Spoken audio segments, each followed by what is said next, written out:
কেমন আছো সবাই? তো আজকে তোমাদের সাথে শেয়ার করব আলু পুরি। তো আমি আটাগুলো লবণ আর তেল দিয়ে আর ঠান্ডা পানি দিয়ে গুলিয়ে নিয়েছিলাম, ঘন্টা খানেক রেখে দিয়েছিলাম। তো এইভাবে ছোট ছোট করে লেচি করে নিলাম। তো লেচিগুলো থেকে একটা নিয়ে আমি গোল করে একটু লম্বা করে নিয়ে ভিতরে আলুর পুর ভরে নিলাম।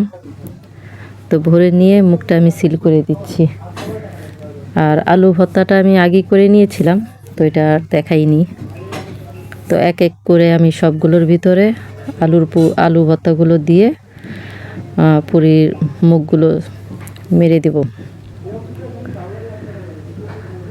তো দেখতেই পাচ্ছ এভাবে করে আমি সবগুলো পুরির মুখটা বন্ধ করে দিয়েছি।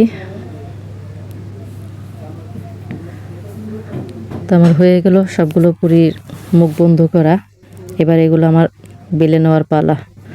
তো একটা নিয়ে নিলাম। তো প্রথমে আঙ্গুল দিয়ে আস্তে আস্তে করে টিপে টিপে এটা গোল করে বড় করে নেব। তো এটা আঙ্গুল দিয়ে যখন প্রেস করা হয়ে যাবে, তা হালকা কিছুটা আটা নিয়ে আমি বেলুন দিয়ে আলতোভাবে একটু বেলে নেব।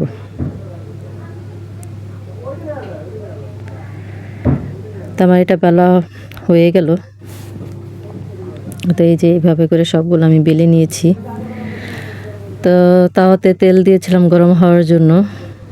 তো তেলটা গরম হয়ে গেছে, এখন আমি পুরিটা দিয়ে দিলাম। তো উপর থেকে এইভাবে তেলটা উঠিয়ে উঠিয়ে দিলে পুরিটা ফুলে। তো আবার প্রথম পুরিটা তেমন একটা ফুলেনি, দেখতেই পাচ্ছ।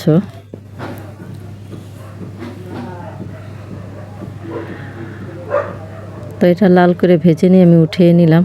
তো দ্বিতীয় আরেকটা পুরি দিয়ে দিলাম। তো এটাও আমি একইভাবে তেলটা পুরির উপর দিয়ে প্রেস করতে থাকলাম।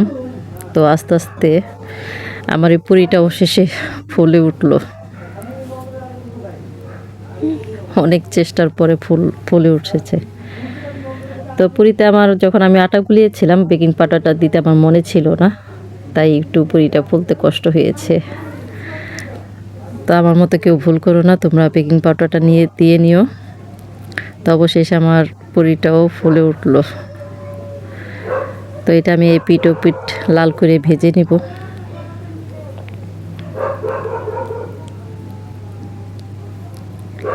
এটা এবার উল্টিয়ে দিলাম। তো লাল করে ভাজা হয়ে গেল। এইভাবে করে আমি সবগুলো পুরি ভেজে নিব। তো সবগুলো পুরি ভাজা হয়ে গেছে।